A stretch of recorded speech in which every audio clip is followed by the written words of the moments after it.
Saya sering kali putus asa kalau ada kesulitan dikit, udah mati aja, udah semua beres, mati aja, udah semua beres.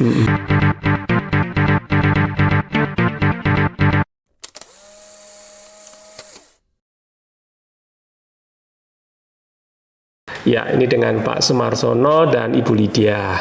Ini rekan-rekan dalam Tuhan yang sudah sejak tahun 2007 kalau ingat saya ya.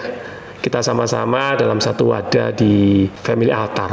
Saya ingat Bu Lydia dan Pak Sumarsono masih di rumah lama dan rumahnya itu kan dibuka untuk persekutuan. Itu yang paling saya ingat.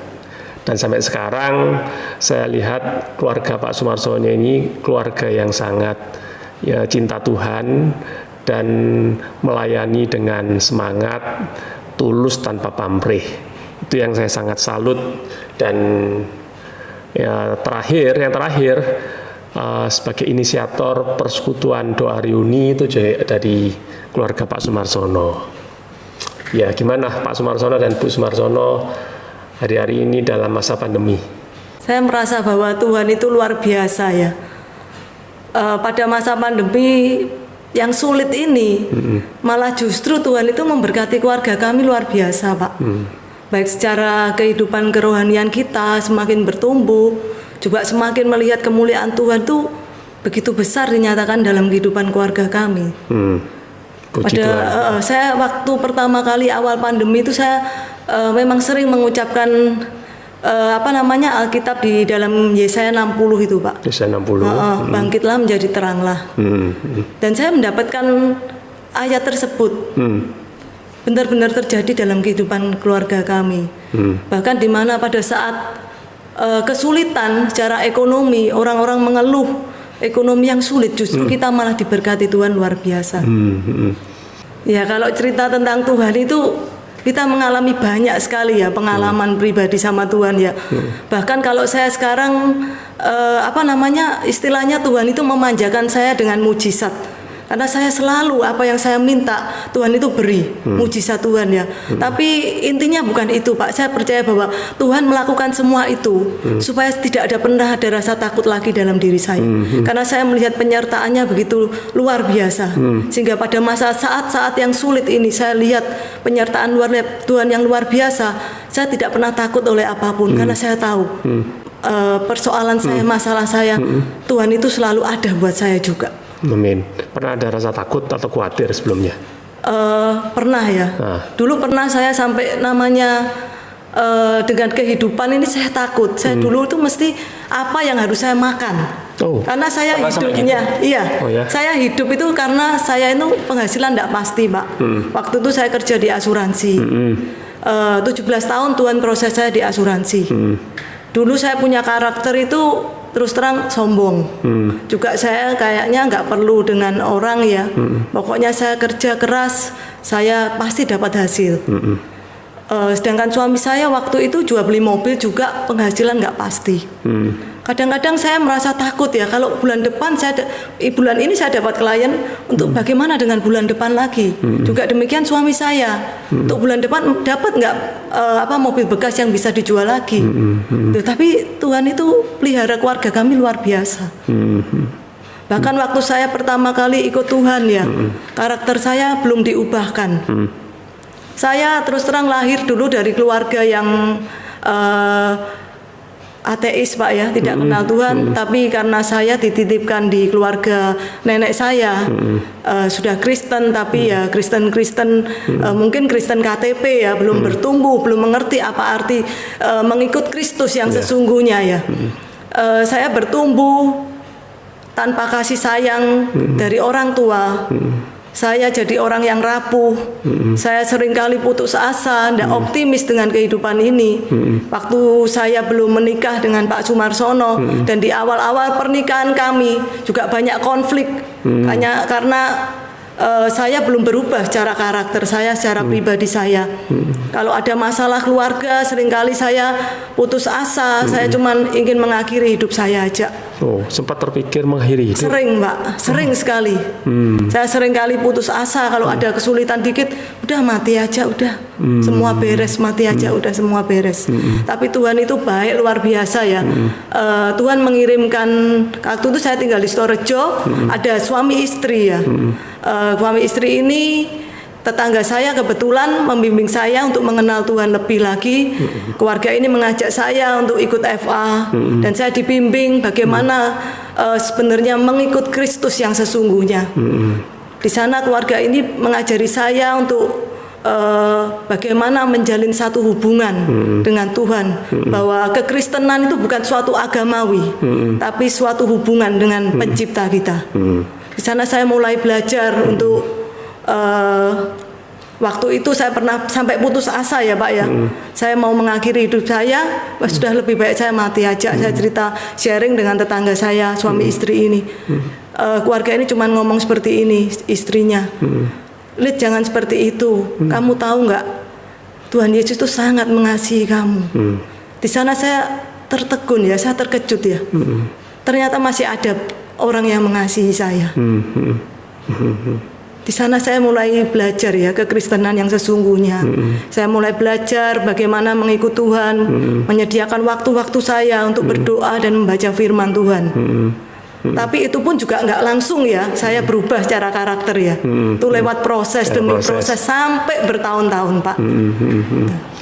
Dan dalam proses itu apa yang Bu Lydia alami? Dan banyak bagaimana ya, Tuhan ini campur tangan dalam kehidupan Bu Lydia ketika menjalani proses, terutama dalam perubahan karakter ini? Banyak sekali ya Pak ya. Kalau mengenai karakter itu ya, saya dibentuk dalam usaha saya di asuransi ini 17 tahun. Di saya diubahkan secara karakter saya, karena saya tidak bisa kalau saya nggak butuh sama orang lain. Saya harus menjalin komunikasi dan hubungan baik dengan orang lain. Di sana saya mulai sedikit demi sedikit karakter saya diubahkan, belajar menjadi pribadi yang rendah hati, nerimo, ngalah sama orang. Tapi Tuhan itu luar biasa ya. Saya ini juga tidak punya teman banyak gitu loh. Tapi tiap bulan itu Tuhan kasih saya ini klien-klien yang besar gitu Pak ya. Kalau saya tidak salah ingat waktu tahun 2001 saya gabung di asuransi Manulife. Saya dapat komisi yang pertama itu sekitar hampir 12 jutaan kurang lebih. Besar ya, 2001 ya, itu besar. Waktu tahun 2001 dan itu juga diikuti bulan kedua, bulan ketiga Tuhan itu menyediakan klien-klien dengan nilai-nilai yang sangat besar waktu itu Pak. Sehingga kalau nggak salah 6 bulan saya join di asuransi Manulife, saya sempat dapat bonus ke Amerika waktu itu. Oh ya. Ya puji Tuhan. Artinya Tuhan membentuk Ibu Lydia seseorang yang tadi dikatakan punya karakternya angkuh, keras di luar tapi juga rapuh di dalam. Dan melalui proses ini akhirnya karakter ini Tuhan proses sehingga akhirnya menjadi seperti sekarang ini dan akhirnya melayani Tuhan. Benar Pak. Nah itu bagaimana sambulannya sampai akhirnya Bu Lydia terjun dalam pelayanan? Ya karena saya waktu itu saya mengalami banyak sekali kebaikan Tuhan ya. Saya merasa apa sih yang bisa saya berikan untuk Tuhan gitu loh. Saya cuma bisa apa yang Tuhan mau saya kerjakan aja. Artinya taat ya kepada Tuhan ya. Kalau waktu itu saya sempat nyari-nyari pelayanan juga, mungkin nyari-nyari kesibukan ya untuk Tuhan gitu loh. Apa yang bisa saya lakukan ya. Tapi ya waktu saya pindah rumah ke daerah barat, saya juga dipertemukan Tuhan dengan warganya Pak Arif juga, juga banyak membimbing saya juga bagaimana waktu itu saya ingat pertama kali Pak ya, saya ingat satu perkataan Pak Arif, bagaimana menjalin kehidupan doa. Itu yang saya ingat sekali sampai sekarang, karena saya benar-benar rindu. Saya itu dengan Tuhan itu bukan cuma sekedar hubungan. Cuman waktu-waktu tertentu, tapi kehidupan doa setiap waktu yang saya pelajari pertama kali dari Pak Arif itu Pak, saya ingat. Ya puji Tuhan. Saya sendiri pun juga belajar ya dari keluarga Pak Sumarsono dan Bu Lydia, bagaimana punya kegigihan, pribadi yang generous, ya, murah hati, berbagi kepada sesama, memperhatikan orang-orang yang lemah, dan itu yang menjadi inspirasi juga. Makanya kita di dalam satu komunitas ini kan saling berbagi, saling mendukung. Bahkan bukan berarti saya yang lebih tua, ya kan, atau dari Ibu Lydia maksudnya ya, itu saya selalu lebih benar, atau saya mesti selalu membimbing. Kadang-kadang saya ini mendapatkan sesuatu dari orang lain, belajar, saling belajar, saling mendukung.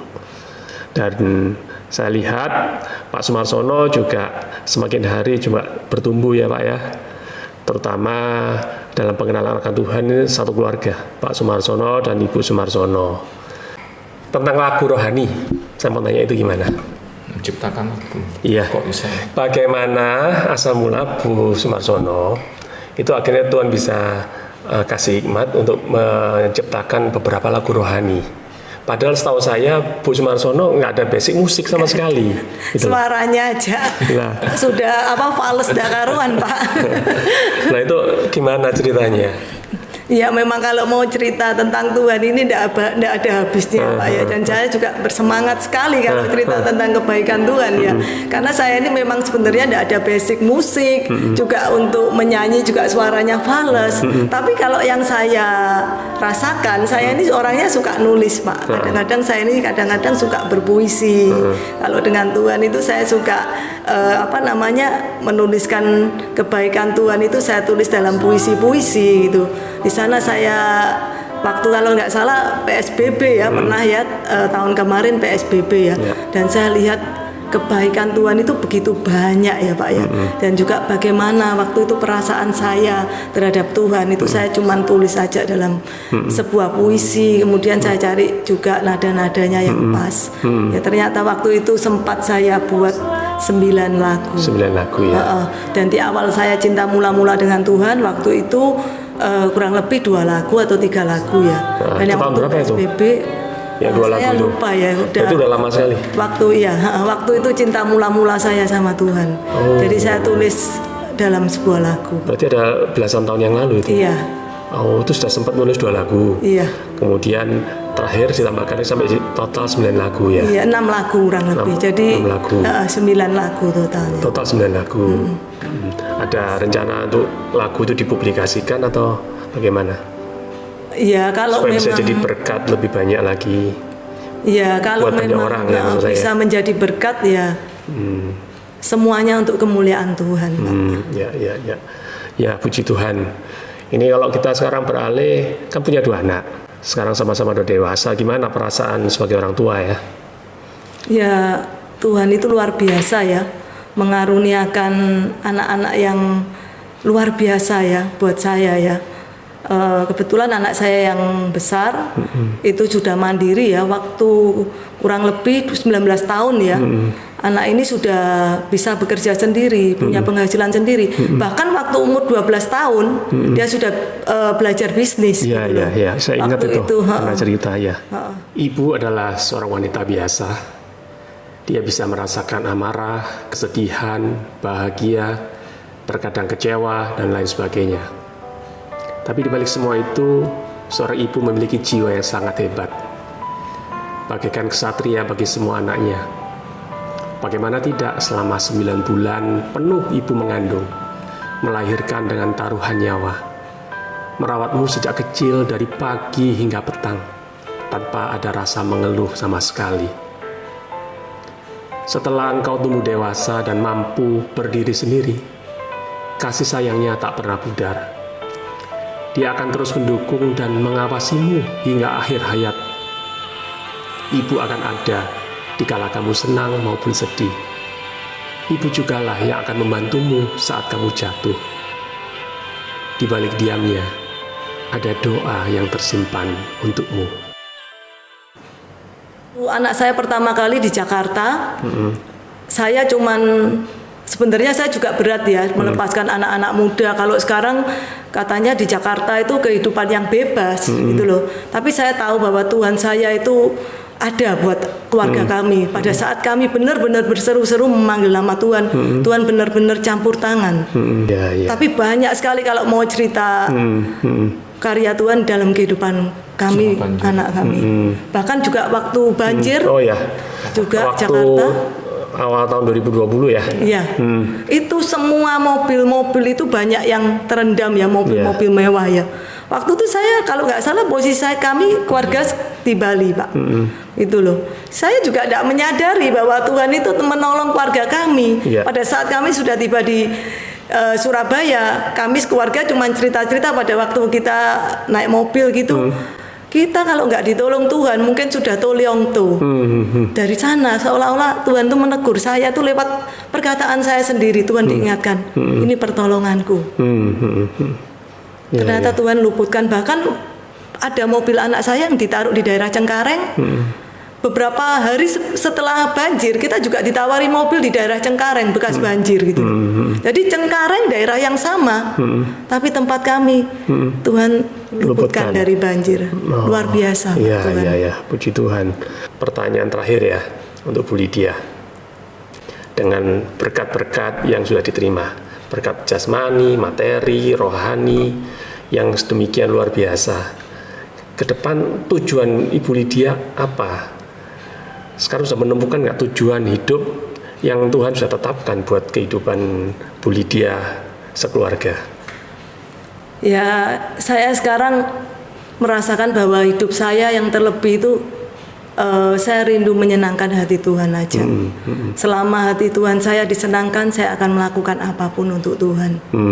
Itu aja, dan terus hidup saya menjadi berkat buat orang lain. Amin, puji Tuhan. Terakhir saya juga mau tanya Pak Sumarsono. Pengalaman apa yang paling tidak terlupakan ketika dalam bisnis otomotif itu, Pak? Ya ada masalah ya. Ya pernah beli mobil, mesinnya itu nggak ada gitu loh, geterikan itu. Terus itu mobil mau laku, orangnya minta cek fisik, ternyata nggak ada nomor mesinnya. Nomor mesin nggak ada. Itu bermasalah. Jadi mau untung jadi buntung. Malah buntung. Itu pertama kali itu. Iya. Itu sudah berapa tahun Pak Sumarsono di bidang otomotif ini? Sudah lama ya. 30 tahun. Lebih dari 30 tahun? Tahun 2001 lah kita keluar dari. Oke, berarti 20 tahun ya sudah ya? 20 tahun ya. Yang kedua yaitu masalah apa? Sopirnya bawa lari, terus mau jual ke tempat saya gitu. Yaitu. Jadi oleh pegawainya ini dijual ke Pak Sumarsono. Diiklankan lewat? Ya enggak diiklankan, dia langsung datang ke rumah. Datang menawarkan begitu.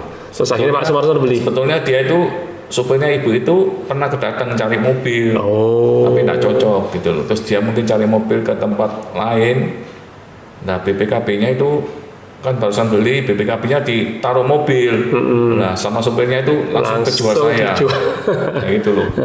Gitu. Jadi pelajarannya apa ini kalau misalnya buat semua sobat ini, kalau misalnya harus bertransaksi mobil, apa yang mesti diperhatikan? Paling mendasar tuh apa? Ya kita harus tahu pemiliknya langsung gitu loh. Harus tahu jadi pemiliknya langsung. Transfer ke orang pemiliknya langsung, jangan ke orang lain.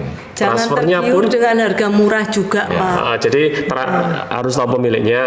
Kemudian membayarnya pun harus kepada pemiliknya langsung. Betul. Jangan tergiur dengan harga yang murah. Kadang-kadang mereka pasang harga yang murah, tapi nipu. Tapi itu akhirnya iya, itu pelajaran berharga buat kita semua. Ada harapan atau pesan-pesan nggak buat pemirsa? kita ada karena kasih karunia Tuhan ya Pak ya. Jadi kita mau balas kebaikan Tuhan juga nggak bisa. Ya. Kecuali kita mau apapun, bahkan seluruh hidup kita persembahkan untuk Tuhan. Amin. Janganlah terus lelah bekerja di ladangnya Tuhan. Terus jangan jemu-jemu berbuat baik. Ya. Terus menjadi berkat bagi banyak orang supaya nama Tuhan ditinggikan dan dipermuliakan di dalam hidup kita. Amin, amin. Terima kasih Pak Sumarsono dan Ibu Sumarsono. Tuhan memberkati ya.